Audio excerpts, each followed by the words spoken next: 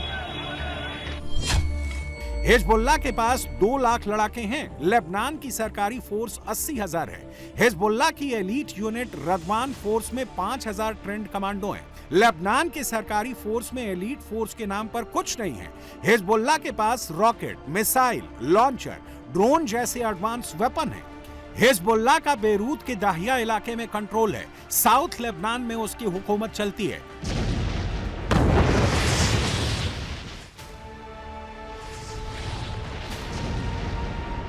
अगर नए समझौते पर अमल होता है तो हिजबुल्लाह को हथियार डालने पड़ेंगे, उसकी ताकत खत्म हो जाएगी। इसलिए हिजबुल्लाह डील का सख्त विरोध कर रहा है। लेबनान और इजराइल के बीच हुए समझौते के बारे में मैं ना तो इसके पक्ष में हूं और ना ही इसके विरोध में।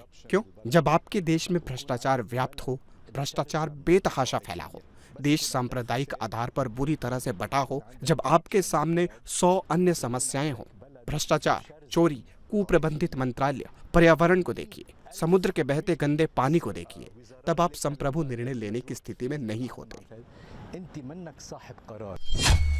हिजबुल्लाह का गठन 1982 में हुआ था। 1989 में लेबनान का गृह युद्ध खत्म हुआ और ताइफ समझौता लागू हुआ। सभी गुटों को हथियार डालने को कहा गया। हिजबुल्लाह को इजराइल के खिलाफ रेजिस्टेंस के नाम पर हथियार रखने की परमिशन मिल गई। ईरान के सपोर्ट से हिजबुल्लाह की सैन्य ताकत लेबनान की असली फोर्स से बड़ी हो गई।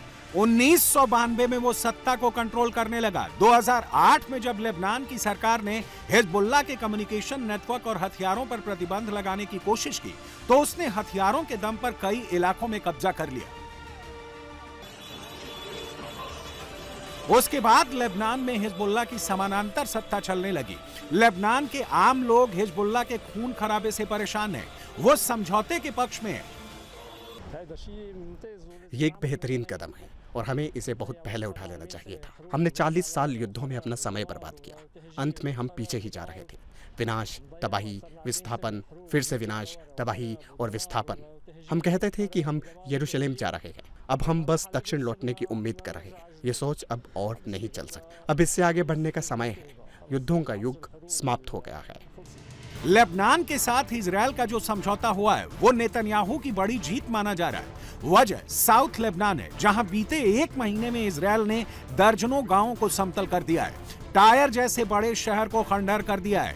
वहां के सिक्योरिटी जोन में इजराइल की सेना आगे भी मौजूद रहेगी।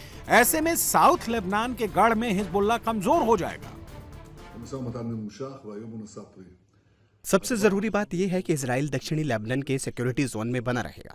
ये एक बड़ी उपलब्धि है और हम इसे तब तक बनाए रखेंगे जब तक हिजबुल्लाह के हथियार नहीं हटा दिए जाते और जब तक वह इजराइल राज्य के लिए खतरा बना रहता है। यह ईरान के लिए भी एक बड़ा झटका है। ईरान हमें दक्षिण लेबनान से हटने के लिए मजबूर करने की कोशिश कर रहा है और असल में इजराइल, लेबनान और अमेरिका उनसे कह रहे हैं कि ये आपका काम नहीं है। लेबनान में आपकी कोई भूमिका नहीं है, न आपकी, न हिजबुल्लाह की और न ही किसी आतंकवादी संगठन की। बेरूत में जब हिजबुल्लाह बवाल मचा रहा था, उस वक्त हॉर्मुज में अमेरिका फायर झोंक रहा था। मिडिल ईस्ट में युद्ध के 2 मैदान जहां शांति थी वो फिर ज्वालामुखी बनते जा रहे हैं। अमेरिका ने ईरान पर नए हमले किए हैं। हॉर्मुज के पास उन अड्डों को उड़ा दिया है।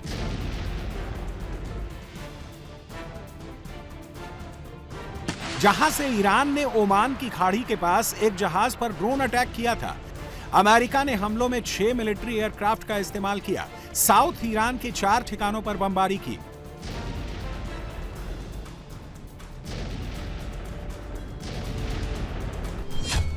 अमेरिका ने ईरान के मिसाइल डिपो, ड्रोन फैसिलिटी और रडार साइट्स को ध्वस्त करने का दावा किया है। अमेरिका ने ईरान के सिरिक द्वीप में भीषण तबाही मचाई है। ईरान के सिरिक द्वीप में अटैक का ऑर्डर ट्रंप ने क्यों दिया? हॉर्मुज पर कंट्रोल की लड़ाई में ईरान का सिरिक द्वीप सामरिक तौर पर बहुत महत्वपूर्ण है। हॉर्मुज से जो जहाज ओमान की तरफ वाले समुद्री रास्ते से आते हैं, उन पर ईरान सिरिक द्वीप से ही हमले करता है। सिरिक द्वीप में ईरान की रडार साइटें, मिसाइल और ड्रोन फैसिलिटी हैं।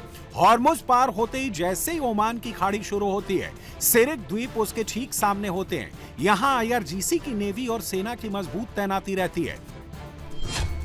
सिरिक द्वीप का एरिया करीब 17.3 वर्ग किलोमीटर है। इसकी लंबाई 4.6 किलोमीटर और चौड़ाई 3 किलोमीटर है। अमेरिका का कहना है सिरिक द्वीप पर अटैक उस हमले का जवाब है जिसमें ईरान ने फिलीपींस के एक जहाज पर ड्रोन अटैक किया था। ईरान ने आरोप लगाया था कि जहाज आईआरजीसी के आदेशों का पालन नहीं कर रहा। ईरान को अब जवाब अमेरिका के उपराष्ट्रपति जेडी वेंस ने दिया है, जो बोओगे वही काटोगे, हिंसा करोगे तो अमेरिका उसका जवाब भी हिंसा से ही देगा। जेडी वेंस ने एक नसीहत भी मुस्तफा को दी है, अगर समझौते को लेकर कोई असहमति है तो ईरान डायरेक्ट अमेरिका को फोन कर सकता है। अगर बिना बताए किसी जहाज पर हमला किया तो इसका अंजाम वही होगा जो सिरिक द्वीप में हुआ है। On Iran, Mr. President, you said that Iran violated the ceasefire. Will they face any consequences? You'll find out.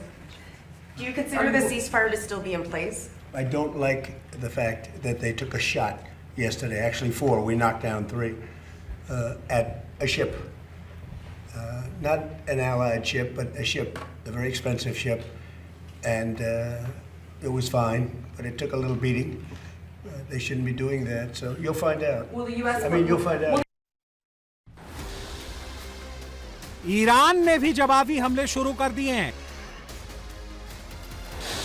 Iran की नेवी ने अरब सागर में अमेरिकी जंगी बेड़ों को निशाना बनाया है। रिपोर्ट्स के मुताबिक ईरानी नेवी ने ड्रोन और मिसाइल हमले किए हैं। बहरीन में ईरान ने अमेरिकी नेवी की 5वीं फ्लीट को फिर निशाना बनाया है। ईरान ने कामिकाजे ड्रोन से हमले किए हैं। ईरान अमेरिका की जंग जब जब होती है, आईआरजीसी बहरीन में जरूर हमले करती है। बहरीन में मौजूद 5वीं फ्लीट अमेरिकी नेवी की सबसे बड़ी ताकत है। ईरान का 2 दिन में यह दूसरा बड़ा अटैक है। एमओयू साइन करने के 48 घंटे में ईरान ने दूसरी बार सीज फायर तोड़ा है। ईरान ने ओमान के तट के पास एक और जहाज पर हमला कर दिया है। यह कॉमर्शियल जहाज ओमान की साइड से हॉर्मुज को पार कर अरब सागर की तरफ बढ़ रहा था। ईरान ने उस पर हमला किया।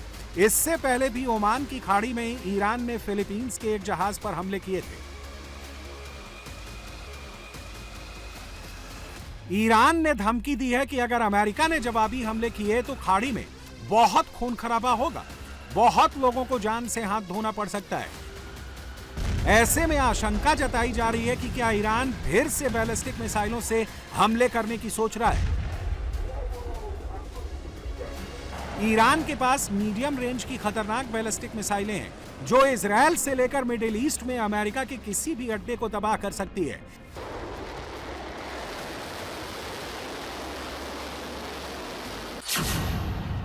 ईरान के पास युद्ध के बावजूद करीब 3000 मिसाइलों का जखीरा मौजूद है। भूमिगत सुरंगों में करीब 2100 बैलिस्टिक मिसाइलें मौजूद होने की रिपोर्ट है। पेंटागन की रिपोर्ट में दावा किया गया है जो मिसाइल लॉन्चर इजराइल और अमेरिका ने तबाह कर दिए थे, ईरान ने दोबारा उन्हें रिकवर कर लिया है।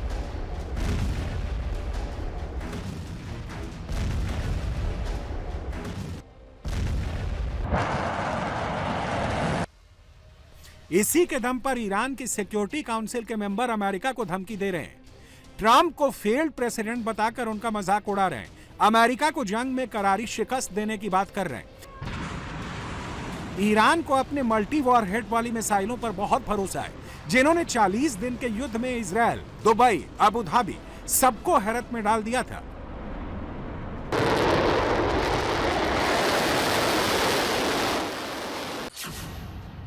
ईरान की मीडियम रेंज मिसाइलों में खुर्रम शेर 4 है। इसे 2000 से 3000 किलोमीटर तक दागा जा सकता है। 1800 किलो का पेलोड ले जाकर जहां गिराती वहां बहुत तबाही मचाती हैं।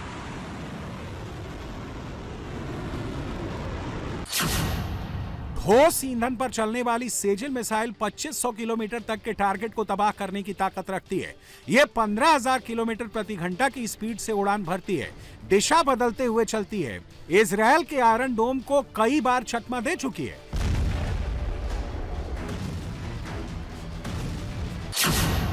ईरान की गद्र मिसाइल 1950 किलोमीटर तक विध्वंस कर सकती है। युद्ध के तीसरे मैदान में भी भयंकर लड़ाई चल रही है। रूस के ड्रोन अटैक से यूक्रेन के ज़पोरिज़िया में भीषण आग लगी हुई है। गाड़ियां जल रही हैं, मकान सुलग रहे हैं। रूस के मॉडिफाइड ड्रोन बहुत भयंकर तबाही मचा रहे हैं।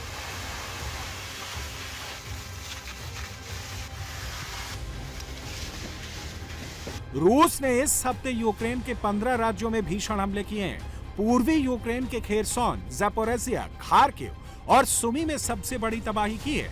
इस हफ्ते रूस ने 1400 अटैक ड्रोन से हमले किए, 1500 गाइडेड एरियल बम चलाए और 19 मिसाइलों से तबाही मचाई। हर दिन यूक्रेनी सैनिक अपनी सटीक मारक क्षमता का प्रदर्शन कर रहे हैं।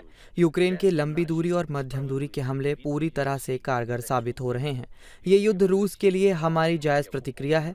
ये युद्ध रूस ने शुरू किया है और रूस को ही इसे खत्म करना होगा। रूस को यूक्रेन छोड़ते समय इस युद्ध को अपने साथ ले जाना होगा। हमें युद्ध नहीं चाहिए। यूक्रेन ने प्रमुख साझेदारों को प्रस्ताव दिए हैं और पुतिन के मित्रों ने हमसे सुना है कि एक बैठक संभव है और इस युद्ध का अंत संभव है। रूस को शांति की दिशा में ये कदम उठाना ही होगा। यूक्रेन ने रूस पर तगड़ा पलटवार किया है। वोल्गोग्राद रीजन में यूक्रेन ने मिसाइल अटैक किया है। निशाना पुतिन की डिफेंस फैक्ट्री को बनाया है। टिटान बैरिकेड्स नाम की मिलिट्री फैक्ट्री में रूस की मिसाइलों के लिए लॉन्चर और आर्टिलरी सिस्टम बनाए जाते हैं। यहाँ इस्कंदर, याज और टोपोल M जैसी मिसाइलों के लिए कल पुर्जे भी बनते हैं। रूसी डिफेंस फैक्ट्री को उड़ाने के लिए ज़ेलेंस्की ने फ्लैमिंगो मिसाइल का इस्तेमाल किया। रूसी फैक्ट्री में यह हमला बहुत सटीक रहा। फैक्ट्री को भारी नुकसान पहुंचा है। रूस के मिसाइल प्रोग्राम के लिए यह बहुत बड़ा झटका है। यूक्रेन की फ्लेमिंगो क्रूज मिसाइल 3000 किलोमीटर तक मार कर सकती है। सबसे बड़ी बात, जहां आम क्रूज मिसाइलें 450 किलो का विस्फोटक लेकर उड़ान भरती हैं, वहीं फ्लेमिंगो मिसाइल 1150 किलो वॉरहेड ले जा सकती हैं। फ्लेमिंगो मिसाइल की स्पीड 950 किलोमीटर प्रति घंटा है, लेकिन इसका निशाना बहुत सटीक होता है। एयर ऑफ मार्जिन सिर्फ 14 मीटर है। यूक्रेन ने फ्लेमिंगो का प्रोडक्शन बढ़ाकर 200 मिसाइल हर महीने कर लिया है।